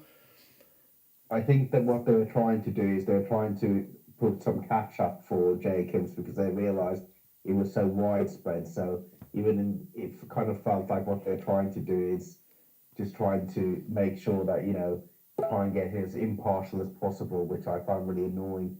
Yeah, and it was also Canelo had totally outboxed him for the first half, but as Jacobs was coming into the fight, he had a few good rounds, which was respectable. It was great, it made it a better fight. But when he started having his few good rounds, you had Carl Froch saying, Canelo in Vegas, you're not going to get a decision, you're not going to get this. You go like, no, he's not going to get a fucking decision because Canelo's just fucking boxed his head off for the last fucking 25 minutes. I said, that's why it's like him boxing great for the last 6 minutes doesn't mean that he's fucking now in the fight. It just gives him the last 2 rounds.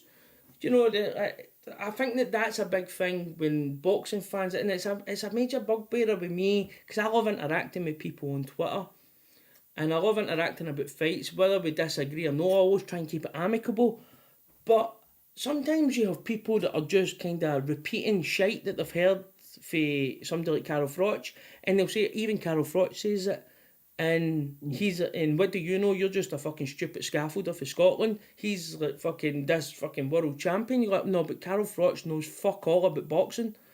Yeah, You know? exactly. And I mean, this whole calling everything a robbery is, I think, pathetic. I mean, you have fights where they're very close, like let's say, Ward against Kovalev won, and people are like, it's a complete robbery, it's the worst robbery in boxing. It's like, it's not the worst robbery. I mean, judges can score things one round this way or that way, and also the other thing that you need to look at is how many judges score every round the same, and if there's like, let's say 7 of the round are scored the same by judges, so the swing margin can't be that huge. Yeah, that's exactly it. And that's a perfect example because that was a close fight that had a knockdown. But I think if you remember back to that fight, after that knockdown, Andre Ward upped his game. He Yeah, kind of worked him out, he and boxed Kovalev's socks off. Andre Ward, he kind of he had worked Kovalev out, and that's how we get into the second fight. I was like, Andre Ward has his number. Andre Ward exactly knows what he's same. going to do, but the same people that were crying robbery for the first fight then cried Andre Ward's a cheat because he hit him in the balls. Absolute nonsense. And absolute nonsense. People just want to push their narrative in kind of any way possible, and that's the crazy thing, particularly see on Twitter, where if you like a fighter, then you'll find a way to make sure that they've been robbed or something else, and it's just not, it's just not good for boxing either. If every fight is contested, every fight is a robbery, it doesn't bode well for the sport. Yeah, absolutely. But we're getting on a wee bit here, Riku, so let's move on to the next bit of the discussion. And it was something sent in for Nathan. Nathan's working, been switched on to nights for the next couple of weeks, so he'll not be on. But he sent in a question. He was saying, who has the worst card this weekend, Sky or BT? Now, I'll be completely and utterly honest. I'm working 13-hour days. I didn't even know Sky and BT had cards on this weekend, and I just kind of know. Card, but I didn't know BT had this card. Yeah, well, I didn't even know. So, and then I just noticed the next gen card. So it's not something I would get out my way to watch. If I'm in the house and I've got nothing else to do, my wife's not talking to me or something, then I'll put it on. But otherwise, I'll be in the room, maybe watching a box set with my wife. I will not be missing quality time at home with her. For this, when I was checking out the Sky card, there was just, there was absolutely zero interest in my behalf anyway. It's not something I'm going to get my way to watch. I mean, Jordan Gill's he's 23-0. He's fighting against a Mexican that nobody's ever heard of. You've got Legwood or Leewood fighting against Ryan Doyle. That's a English level title fight for the Commonwealth bout. Terry Harper, Steffi Bull's female boxer fight against someone.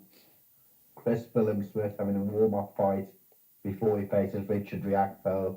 No, that's a good fight. That's a good fight. I think that's going to be on the Dillian Whyte card, So I like Chris Billam-Smith. I've seen him spar. I like him as well. Seems like a smart guy, and he's a good fighter as well. Good amateur pedigree. I've seen him spar Stephen Simmons. I went up one night to Billy Nelson's gym and watched it, and he's very George Grove-esque. See the way he stands and his jab.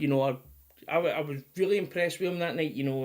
For a young fighter, the way Stephen Simmons fights is to kind of get you in close and bully you with your strength. I thought of watching they two in the ring that night, I was like, this boy's got some skills. So it'd be good to watch Chris Billam-Smith. No, I mean, he's going to beat Riakpo, I'm pretty sure. Yeah, but I mean, that's a great fight for that card. And I think that Matchroom, I know we're going off in a kind of side note, but I think it deserves credit because we all said that the Dillian Whyte fight is not pay-per-view. But now we've got the Matchroom are building a good card there. They've got Charlie Duffield against Dan Aziz, which is a good fight as well. Dan Aziz is a very good fighter. Charlie Duffield's quite promising. That's for the Southern Area title. You've got Dave Allen against David Price. So you've got, 4 competitive fights there. Yeah, good fights. That's that, man. That's all you want in boxing is competitive fights. Now, I don't care what level it's at. See, if we're watching guys fighting for an area level title, I will watch that as long as we don't know who's going to win. That's all I want to see. That's it. But just to take Nathan's questions off in a kind of wee branch, Do you think that the Matchroom Next Generation kind of concept has lived up to what it was claiming to be when it was originally launched?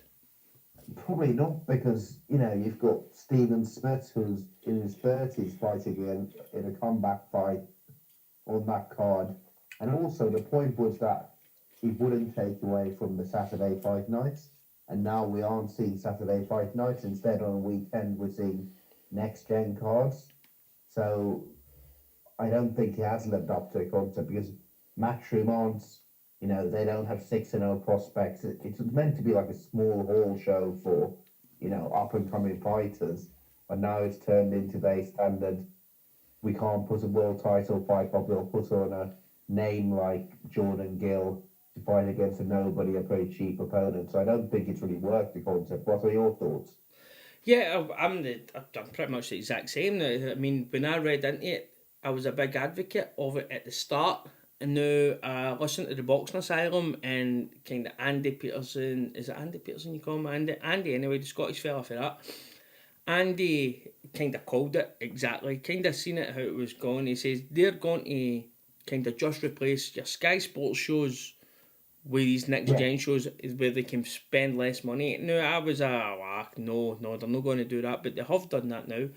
The way I read it is we were going to get a higher level of small hall shows. We were going to get, like the bigger shows that Steve Goodwin maybe did, for like English titles. We thought that we were going to get them put on Sky and these guys were going to get a pretty penny, but it's not working out that way. And if anything, I think we had Lawrence Okoli and what's his face? Watkins? No, the one that was a pure stinker of a fight. The boy fought Blackpool way. Matty Askin.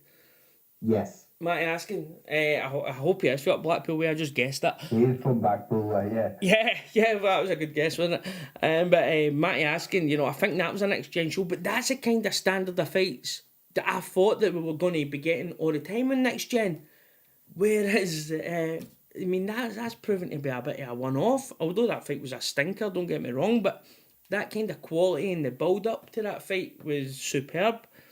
And it's not working out that way, it's kind of just, let's fill airtime with these guys and we'll put them in so that the Matchroom prospects will win. That's not what we were sold. Yeah, exactly. And even if they had guys like Barotzi and, what's that Welsh lad called, Cordina, fighting for British and European titles, then I'd sort of think, headlining those cards, then I would think, actually this serves a purpose. But now what it is, it's the guys just getting a run out and putting other promoters, fighters on those cards just to fill up another, slot for Sky Sports. Yeah. I mean, don't get me wrong. As I said, that wasn't what Nathan had sent in to ask, but I thought that was like the more interesting way to take that question is, if that next gen show, I'm not even interested about it. I won't watch it. No. I just said about BT card. I don't even know if there is a BT card, or if he's maybe talking about next week's BT card. I think that's the Billy Joe Saunders card. But again, that one probably, yeah. Yeah, he might be talking about that. But again, that's not, as I've already said, it's not going to be a fight I'm going to watch. I'm not excited about it. No, I mean, no single interesting fight on that card. Yeah, definitely. And just to finish up, Riku, we're going on to a subject here that we have me every week, but my wife was in a car crash yesterday, and that's usually... Sorry to hear that. No, sorry, she is. That's a Mercedes wrote off, but she's okay. I ended up doing nearly a 15-hour day by the time I went to pick her up and stuff. So I've actually not had a chance to watch anything, so it's odd into you for must-see. So do you know what? I'll put my must-see as your article. I'll put my must-see as your article because, I mean, you make some great points in there about, as I said, I've never actually believed that boxers make the best trainers. I've always thought that the best trainers have always been guys that maybe haven't took to the ring, i.e. Manuel Stewart, who's probably the best trainer of your generation. Eddie Futch. Yeah, you know, I've never believed it, so... Tomato. But, I mean, if anybody does, it will cuss D'Amato. As I said, D'Amato was a top trainer when it came to, was it Floyd Patterson in the 60s? Yeah. And then he was still a top trainer in the 80s, you know, 3 decades later, 2.5 decades later, you know, when he got Mike Tyson, teaching him the same things, could still see a fighter. That's just something that these guys, being a boxing trainer has got nothing to do with boxing, if you know what I mean. You know, being able to apply it in the ring is one skill, but being able to spot weaknesses and spot techniques and spot what somebody's good at and emphasise it and then bring that to the forefront, that's completely different for actually applying it in the ring. You know, do you know what I mean by that? Yeah. That's what I liked about your article. As I said, I've never believed it, so it wasn't that controversial to me. But I think if anybody hasn't read it, or they think that maybe, what do they know, that they've never boxed, well, go and see these guys. Go and read your article, and make some Thank great you. points. You know, so well, I'll put that as my must see this week is your article on it, and it's on Boxing Social, and I've shared it on my Twitter, but I'll reshare it again. Thank you. So, have you seen anything else this week, Riku? I've heard rather than seen there was a thing called two-part podcast series called The Casual Chat with Cass, and it's got 2 45-minute episodes where Ambrose Mendy talking about how he got into managing athletes. He talks a lot about his time with Paul Ince and how he convinced him to sign with him, Nigel Benn, other stuff. So I just thought it was very interesting because I've always thought Ambrose Mendy is one of those interesting guys because more recently he's worked with Chris Eubank Jr., James DeGale, and he just talks about, you know, life in Britain in the 80s, his time in prison, you know, getting into football, you know, how you got, you know, players, footballers and, you know, other athletes like boxers to trust him and work with them, and, you know, some of these crazy stories about medicals and making deals. So yeah, it's a really good, I'll tweet it afterwards, but it's a really good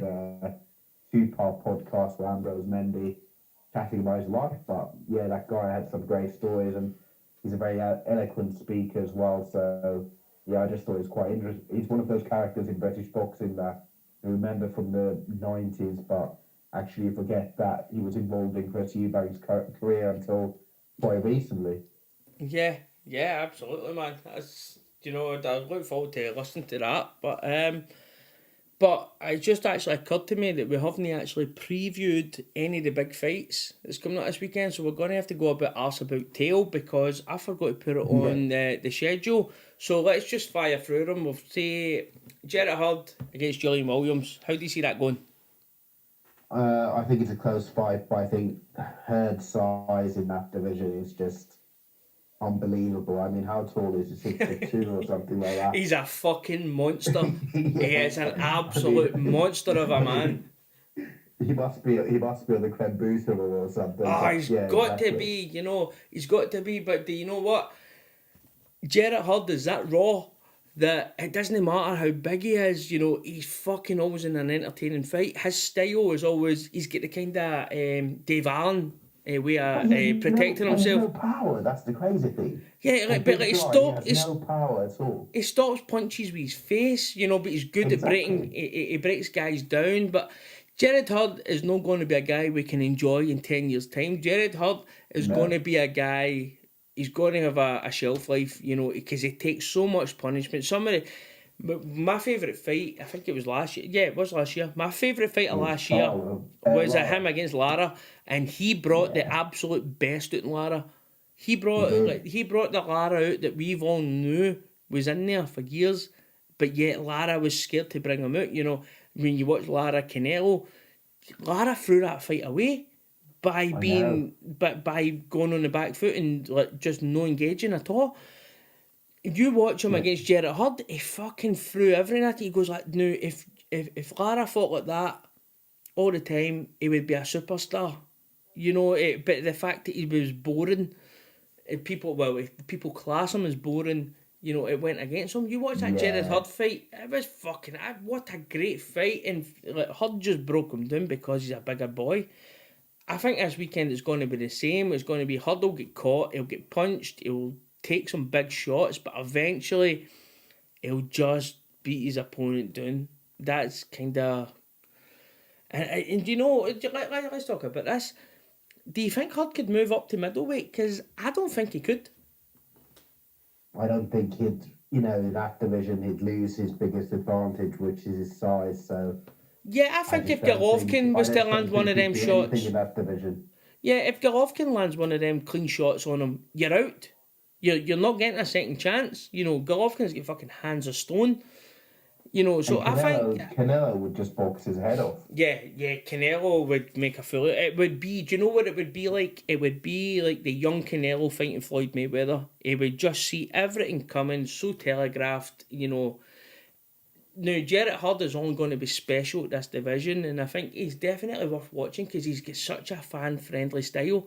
You know, he'll take a punch to land a punch, and, you know, it's no great for his health, and it's no great for his career in the long run, but it's fucking entertaining, and that's what we're here for. I'd love to see him fight against the winner of Charlo Harrison. Well, that has to come. It has to come, you know, and you know, I wouldn't put it past the Charlo mindset is to make sure that this fight maybe takes as long as possible to arrange, because the longer Jarrett Hurd is at this weight, the more he's going to have to kill himself to make the weight, in my opinion anyway. Exactly. I mean, it's only natural. As I know, metabolism slows down the older you get. Yeah, and also this weekend we have a British interest, and it's going to be sorry, what's his name? Dugbo. Yes. He's fighting. Sorry, I can't remember the boy he's fighting. Navarrete. Yeah, the big tall lad, man. He's a monster. This boy. Yeah. Obviously, Navarrete beat him in the first fight on the cards, but it was a bit of a beatdown. Now, Dogbo's just jumped. Well, I don't think I'm saying his name right. Is it? It's Dogby. Dogby. Yeah, it's Dogby, isn't it? Yeah, it's Dogby is actually how you pronounce it. Sorry, so I apologise for that. But Dogby, I don't know if jumping straight back into this rematch was the right thing. You know, he's given up 7 inches in height. You know, advantage to this guy. You know, yeah, I don't think it's a good fight because stylistically, Navarrete is just wrong for him, and I can't see there being anything that Dogby could do that he could change the fight. Although he was saying after the previous fight that he wasn't blaming it necessarily on that, but he was saying that he wasn't used to all the press commitments and everything else that he was doing. So yeah, because Dogby know, Dogby is a British fighter, but I can't remember where his roots lie. But he's a British fighter that none is. Yeah, he's gone in, but he was at Fitzroy Lodge. He was part of. I think he might have been part of Team GB for a bit, but then he went to. For the Olympics with Ghana, I think, if I remember correctly. Yeah, I remember reading something about this, and I was like, remembering, actually, this lad had a world title before I heard about him. Do you know, that kind of way? I mean, obviously, you're probably, well, you're 100% further south than me. You know, you're down in that London area. But up here, I hadn't heard of Dogby until, you know, he just kind of flew under the radar, and the next minute he's on cards in America, and you go like, who the fuck is this kid? You know, who is this kid? And then I heard Terry for the New Age Boxing Boys telling us a bit about his dad, and you know, it sounded great. And then it just as I was getting into the boy, he get beat. But I went back and watched a few of his fights. The guy he has got skills, but when you're getting up this kind of size advantage, I don't think it's like you kind of need that Canelo Alvarez kind of skills to get in close, and Dogby didn't seem to have it. And that's why I thought maybe an interim fight in between against maybe a guy bigger than him, you know, just to practice moves out him before he gets back into this fight. I don't see this fight ending well for him. Yeah, I agree. I mean, it's just too much of an ask. I think it felt a bit like it was sent there to lose. Because obviously he fought against, was it Jesse Magdaleno, beat him down as an unfancied guy, then I guess Top Rank put him against someone else that they thought he'd lose against, and he lost. So I think everything's stacked against him, to be honest.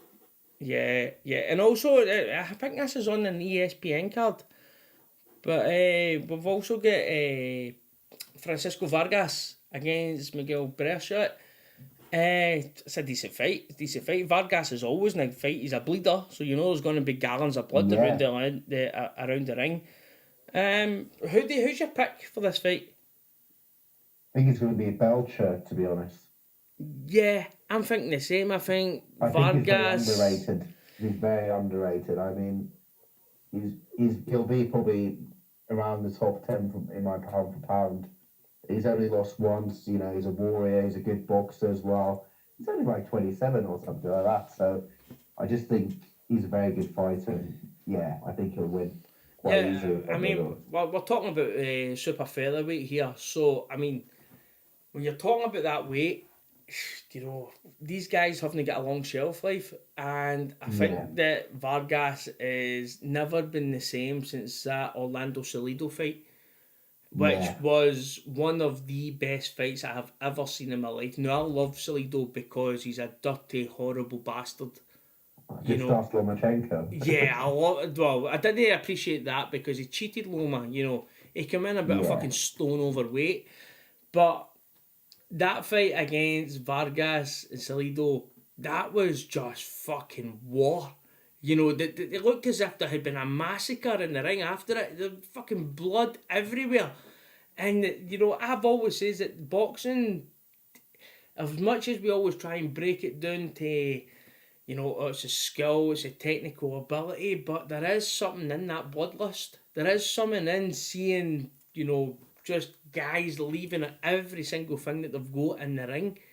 And I think that night against Orlando Salido, Vargas lost. He kind of lost what he had left in himself.